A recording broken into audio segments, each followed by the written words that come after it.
Welcome Onlylarping from Karate Combat. How are you? I'm good. I'm good. It's a pleasure to be here. I love Karate Combat, and I'm so excited to talk to you about some of the cool things that Karate Combat is doing. Um, as you know, the this podcast is about messaging, positioning, growth, marketing, and Karate Combat, I think, by all measures, is growing in so many meaningful metrics. And so we'd love to hear what you guys are doing. Across the league, but also especially on the crypto side, what you guys are up to. But let's start with your origin story. To the extent you're comfortable sharing something about yourself, we'd love to hear, um, how you founded Karate Combat and your entry into the Web3 space. Yeah, sure, definitely. So I've actually been in the Web3 space going back to 2014, building businesses, investing in crypto, being obsessed with it, um, brainstorming ideas. Karate Combat is kind of a separate path. So one of my best buddies from college started Karate Combat in early 2018. I actually funded it for the first 5 years. We built it together with about 30 million bucks of our own money.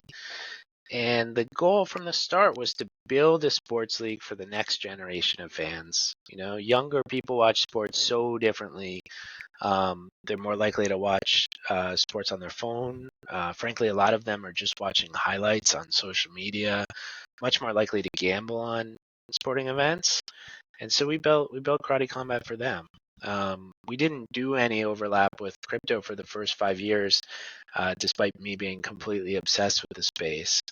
But a few years ago, we came up with this idea we fell in love with, and we've been working on it ever since.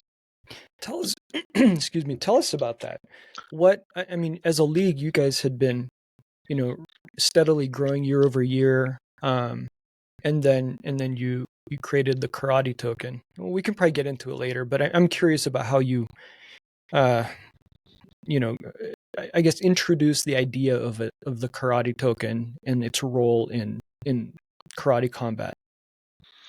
Yeah, sure. So, um, the idea kind of dates back to a core problem every sports league has, which is converting kind of awareness and casual fandom into super fandom.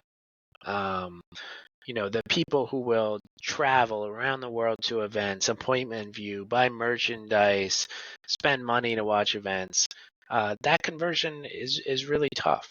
Um, and for a league that was built really to reach younger demos, we came up with a thesis around financialization that you know um, surfaced a solution that couldn't be built without crypto. So Karate Combat itself, it has very large awareness. We have 6 million plus followers. We get hundreds of millions of views on the internet every month. Um, but converting that to like true super fandom, it's really tough. Honestly, ordinarily it just takes a lot of time or a lot of money. But had a thesis that there may be a shortcut there with our demo by financializing things. If you talk to our demo, of frankly mostly younger males, almost half of them will tell you that they don't enjoy watching sports unless they have a bet on it. And so the dream was, imagine if we could get a little bit of financial upside on every single fight to every one of our fans. If we could pull that off, maybe we can get them doing this really critical self-started research into slightly lesser known athletes' backgrounds, their names, their narratives, the things that really get someone emotionally invested in the outcome of a sporting event. And so that is why we launched the Karate token, all to build this application that we ended up calling Up Only Gaming. Wow. Okay, there's a lot there. You shared some numbers on the league's the fans in the league, or the fans of karate combat.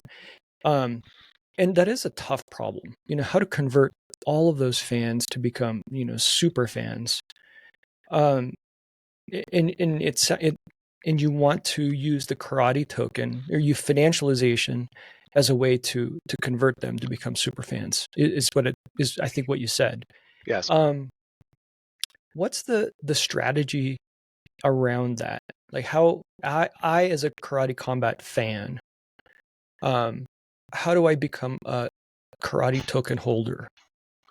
Sure. It's actually, we made it incredibly easy. So we really, really prioritized user experience because when we came into this, our goal was to not just onboard crypto natives, but to onboard millions and then tens of millions and then hundreds of millions of regular sports fans. And when we were starting to spec out the product, it was sort of a kind of a lucky thing happened. It was right when Steppen took off in a huge way. They were onboarding thousands or tens of thousands of people a day, and it became very obvious to us that a lot of that success was really driven by their native iOS and Android applications with an embedded wallet. And we saw the success they were having, and we realized that to really get this in the hands of tens and then hundreds of millions of people, we probably had to do something similar. So we went out and built it. We do have a web app that you could use with any compatible wallet, but 99% of our players are using our native iOS and Android apps. So if you want to get involved, all you have to do is download the app. You automatically get some free tokens dropped into your non-custodial embedded crypto wallet. You can back up your seed phrase to your iCloud with the click of a button, and then you're ready to play. That's really cool. In terms of events, I mean, you guys draw a huge crowd, in-person crowd. You are almost at every crypto event that I could think of, and with a ton of KOLs and crypto influencers attending and just being wild and having a lot of fun at these in-person events, and also on YouTube, tons and tons of followers and views. I mean, you guys have a massive, massive audience. And I think it's really, really cool that the way you're thinking about how to create these super fans by using the karate token as a financialization instrument to help them to feel like they're really, really part of the community and also be vested in the growth of karate combat. I think that's really, really cool. Thanks. As a founding team, as you were thinking about, fandom and growing and, entering the Web3 space as a potential path towards growth in creating more, super fans. Did you receive any, I guess, pushback? And if so, like, what were those conversations like? Yeah, I mean, probably less than you would expect. We were really, for a founding team that was like completely obsessed with crypto, um, you know, uh, if you're obsessed with crypto, you're thinking about it all day, every day, right? And so always kind of naturally thinking like, how do I combine these things? But for instance, we never even launched an NFT for the league. We just never, which like pretty much every sports league did, right? We just never thought that our fans would really care. And we would never would have launched the token purely as like a governance mechanism. But I think like the core, gamification around Up on the Gaming, which we should go into, just sort of resonates with sports fans and really never got any massive pushback from like our existing fan base. Yeah, let's jump into that. Tell us about Up Only Gaming and its relationship to karate combat. Sure. So like this was the idea. This is the reason that we did all this, to really like convert our casual fans into super fans. The way Up Only Gaming works, before each event, all of our token holders can vote on which fighters they think are going to win.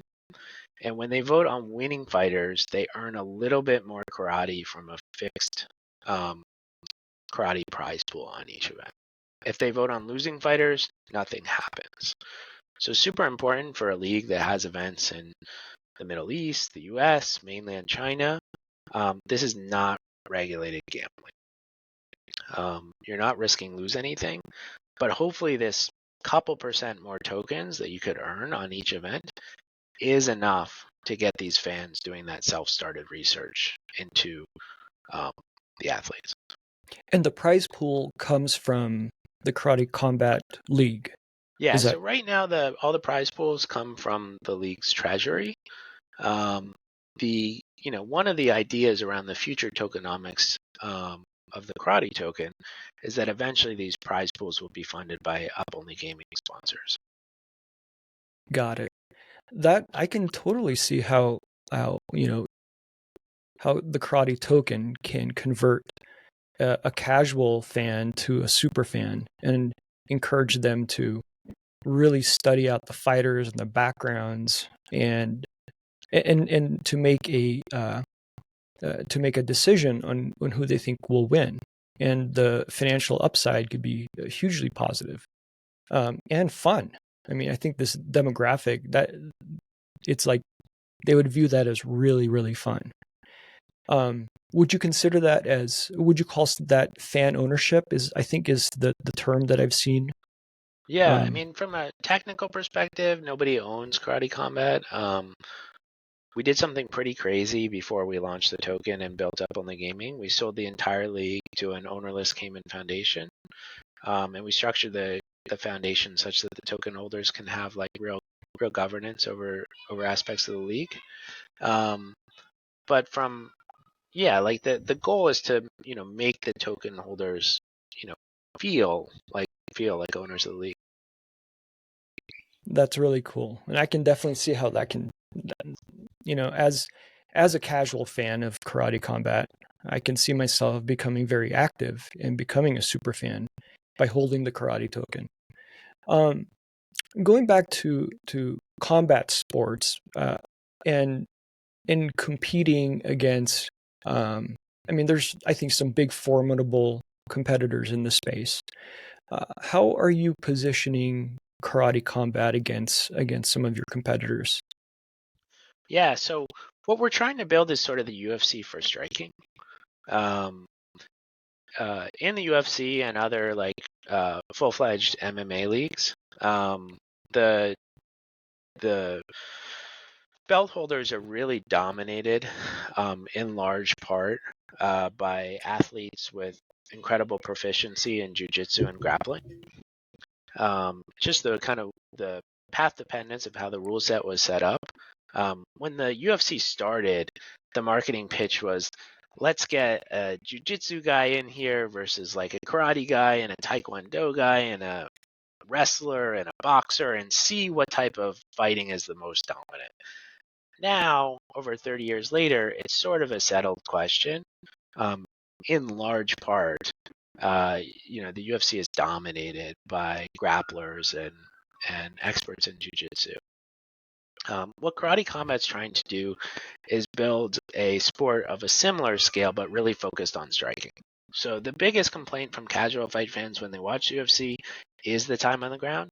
If you don't understand jiu-jitsu, watching guys roll around on the mat for 10 minutes can actually be quite boring. It's incredibly technical. It's kind of hard to see. Sorry, 1 second. One of my kids ran in here for 1 second. I apologize about that. No worries. And so by taking that out, it really opens things up to a different pool of fighters.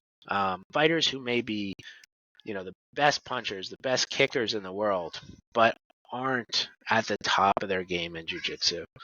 And so that's really what we're going after. And it's a pretty wide open market if you think about like the space between boxing and the UFC. Yeah, I remember when I first watched my first UFC in 1995, I think it was. And and you're right. I mean, back then it was they pitted, martial arts against different martial arts. And it was so fun, and I had done judo at the time, and so I was familiar with jujitsu, the Japanese version of it, not necessarily the Brazilian version of it. And so I kind of knew what I was looking at until all of a sudden, like, it would just end and you don't know why it ended. And so I think the positioning of Karate Combat focused on striking is really fun. And you can tell, I mean, in some of the fights of Karate Combat, I mean, these are like really fun fights, and you know what's going on. You don't need to know a ton about martial arts to know that what's happening, and that's pretty cool because it's the adoption curve is a lot lower for someone to become a fan of fighting. Um, let's talk about the I guess your event calendar. Um, and correct me if I'm wrong, but I believe Karate Combat is almost at every major crypto conference. And is that right? Or maybe you can tell us a It little bit is. about that. Yeah, I mean, it's pretty new, and it happened by experiment. But we bet the entire league on Web3, you know, and we. I guess the start of it was the first time we did it was actually a Token 2049 Dubai. So we had been working with the Dubai government on partnering on an event, specifically like their tourism and branding departments, around Token 2049. So they sponsored the event in a big way, and we did it that crazy week, where Dubai completely flooded out. We had a huge event in the tennis stadium. It completely flooded. We had to pump the whole thing out, but we got it off. And it was such a big success because we were able to bring in thousands of crypto natives to a sporting event. And as you know, there's like incredible competition for side events around crypto conferences now. But this was like so out of left field. Everybody just absolutely loved it. And we kept going with it. We did an event the next month at Consensus in Austin. We did an event at BTC Nashville, another one at Permissionless. More recently, we were in Bangkok over DevCon. And this year, over half of our schedule will be at the biggest crypto conferences in the world. We do about one event per month. And so you should expect, I don't know, anywhere from like 6 to 10 Karate Combat events this year at the biggest crypto conferences in the world. That's awesome. No, I'm excited to attend. What I'm curious about the logistics of moving the pit and the seats. Like, I mean, that's a major production. What does that look like on the back end? Sure. So like the pit itself, we have a bunch of them kind of throughout the world. And we can build them pretty quickly if need be. Um, it is not easy though. The pit, it's not like a cage. You can't just like move it in an hour. It weighs a massive amount. You can't just like carry it in. So that is a big production, but so is everything else. In a lot of these places, we also have to build quote unquote seating, and a lot of them for us it's just like purely standing, like risers, trusses to hang the lights, you name it. So the setup for a Karate Combat event takes a few days. Tear down takes a day itself. But yeah, it's a pretty big production. That's awesome. My this is not in comparison at all, but my wife is a big Taylor Swift fan, Uh and huh. she and I were talking about. I mean, her stage and her production is massive, right? It is, Um, yeah. and apparently it takes 7 to 8 days just to set up, and Yeah, then that sounds right. just about the same amount of time to take down. And so they have a couple of these stages that they fly around every for the Eras tour. Um, just the logistics is would be fascinating to learn about. Um, so that's really cool and so hard. You guys are like an actual like physical events company, a sports league, and now you have the karate token.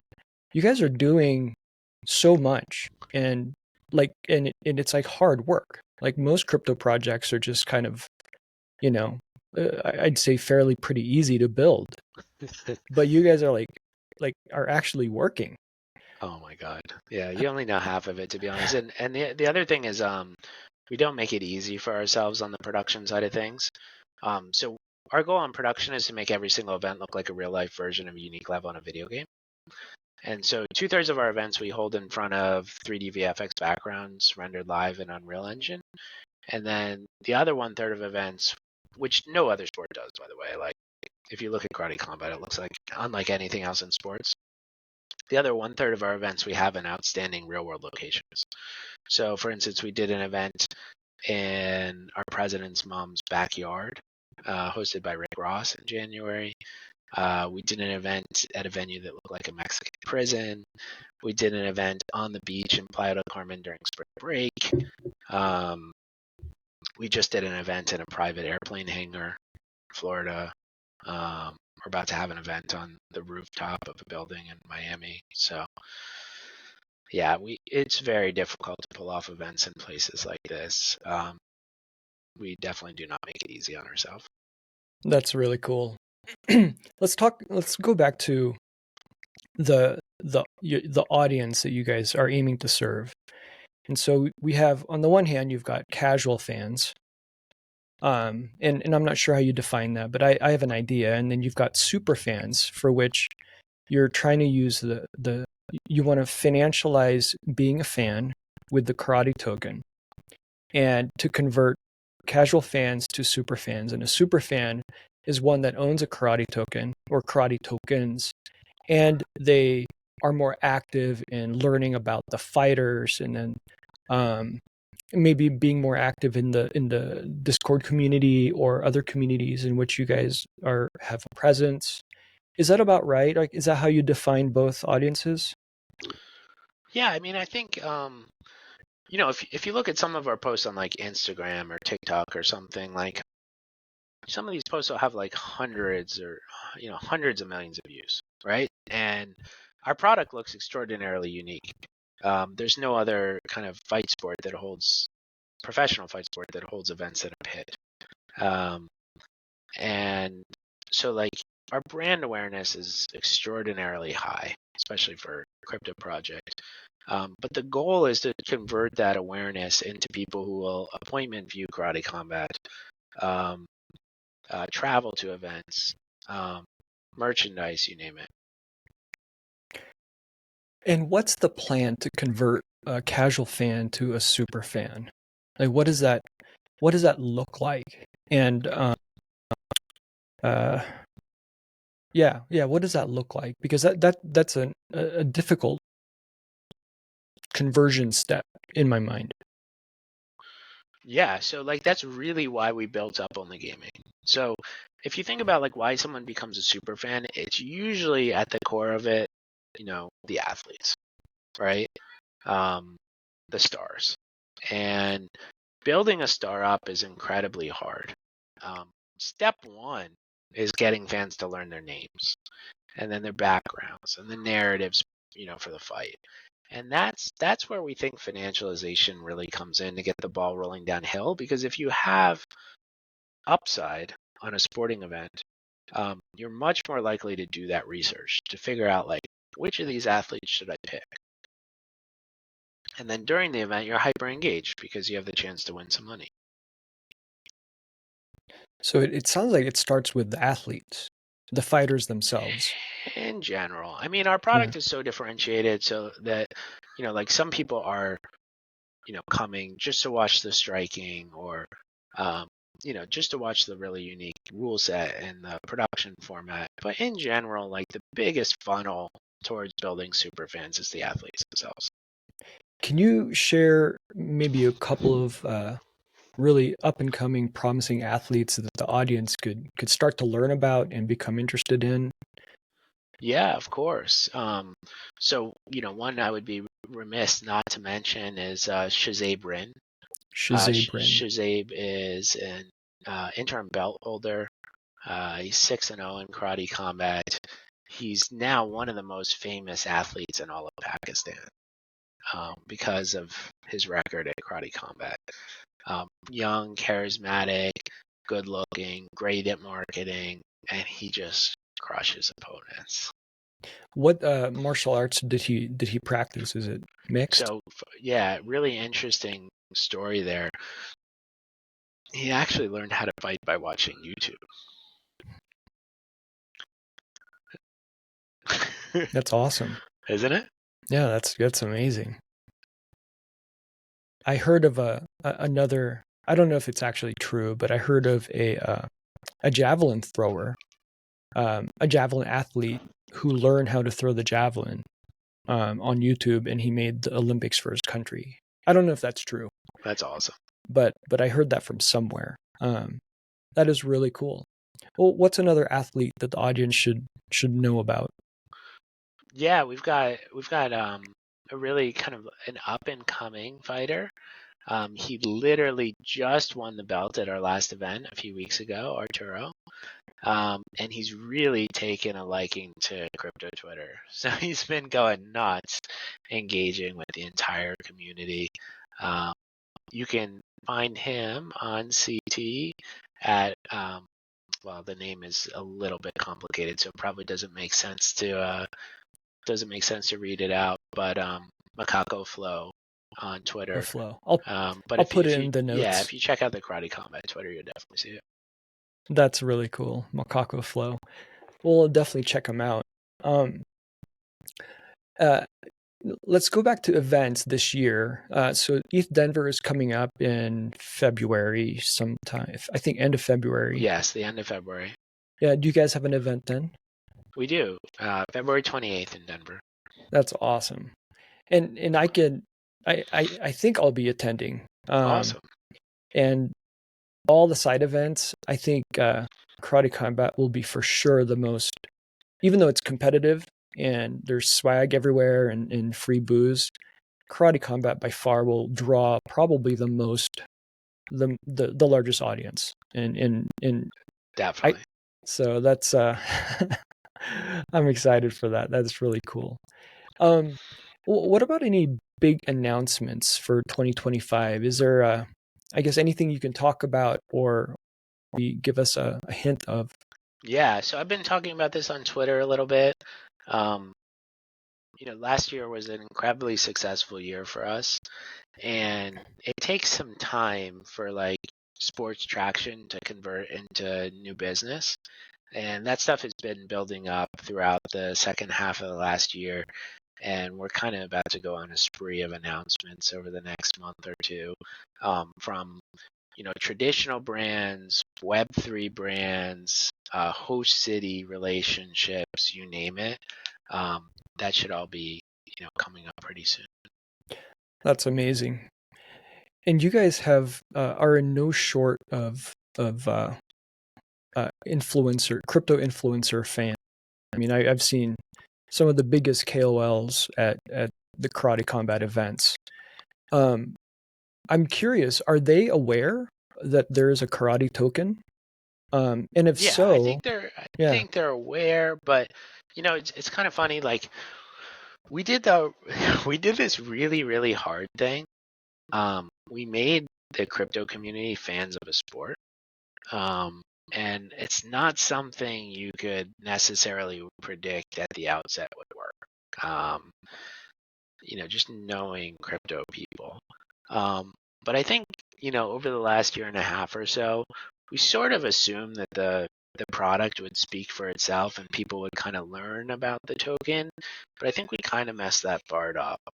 We didn't really talk to kind of the token community about kind of how they expect to be talked to.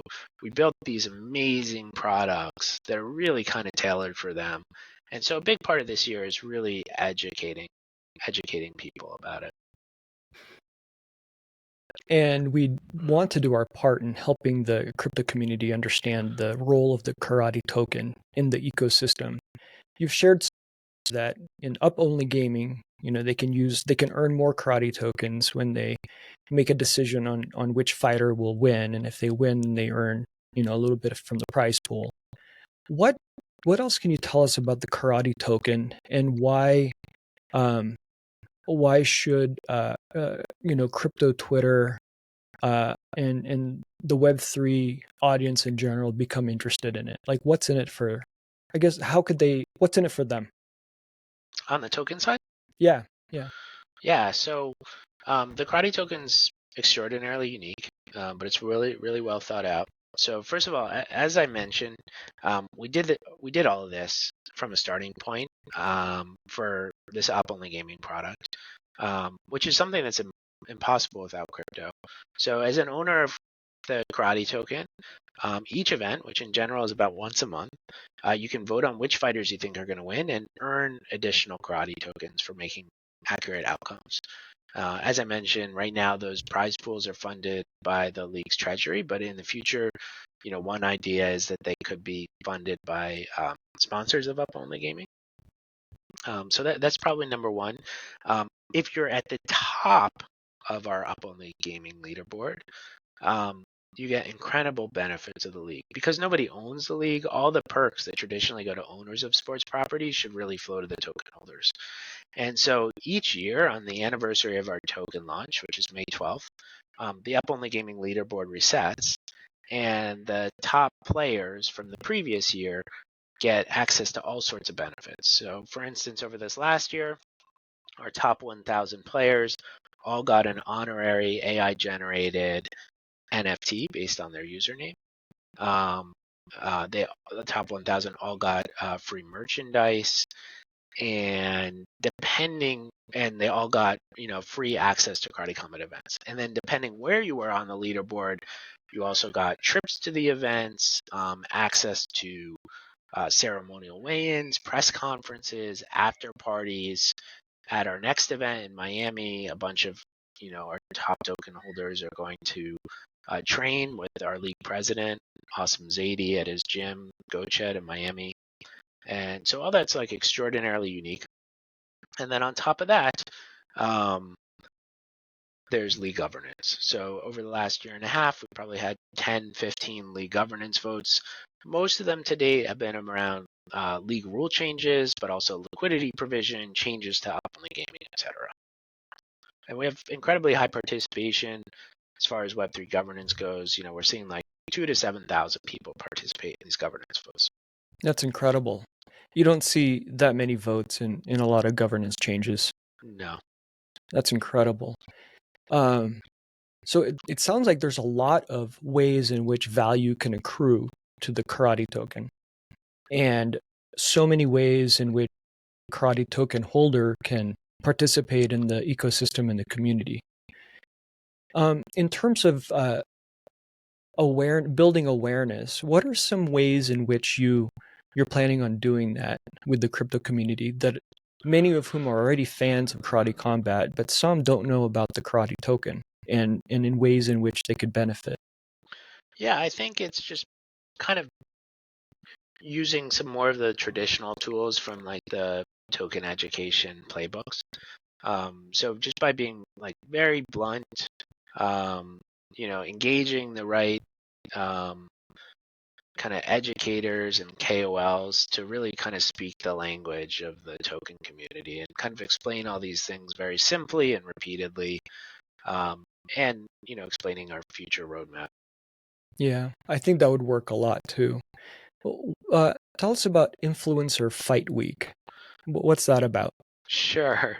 So this is another kind of project that we started last February. We built something called the Influencer Fight Club, and most of the athletes to date have been from the Web3 community.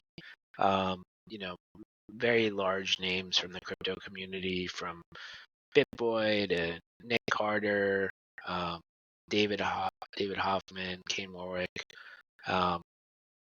And these folks get a chance to fight during pro Karate Combat events against other influencers.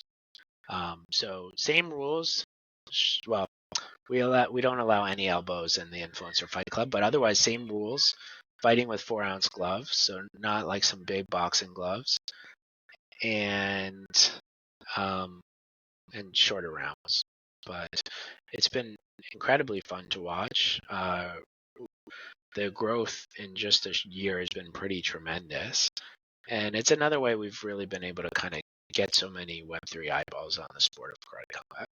Yeah, it's definitely been super interesting. One of my friends was a fighter in the Influencer Fight Club, Dreamer from DeFi Kingdoms. Dreamer's the best. And unfortunate he lost in first. He did lose, but he's really involved in the IFC now. He's great. Wow.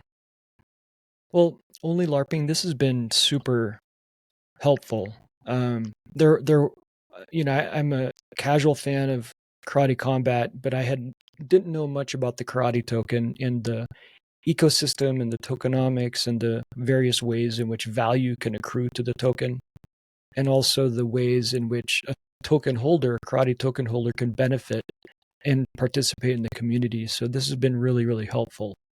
Thanks. In the notes, we'll put the names of the two fighters that you recommend we take a look at, and um, I'll be sure to share your Twitter handle, and so that people can follow you.